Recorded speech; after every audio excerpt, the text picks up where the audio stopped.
সুপ্রিয় দর্শক, আমি এই মুহূর্তে শাহবাগের মোড়ে আছি। এখানে দেখতে পাচ্ছেন যে কোটা বিরোধী যে আন্দোলনের শিক্ষার্থীরা আজকে যে রাজপথে নেমেছে।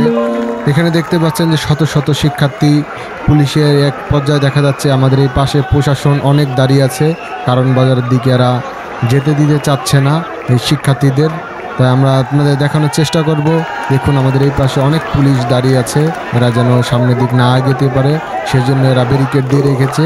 দেখুন এখানে কিছুক্ষণের মধ্যেই এদের যেই উত্তেজনা যেইটে আছে, কিছুক্ষণের মধ্যেই ব্যারিকেডটি তারা ভেঙে কারণ বাজার এবং সামনে যেই ফার্ম গেট আছে এই দুটি জায়গা তারা দখলে নিয়ে নেবে।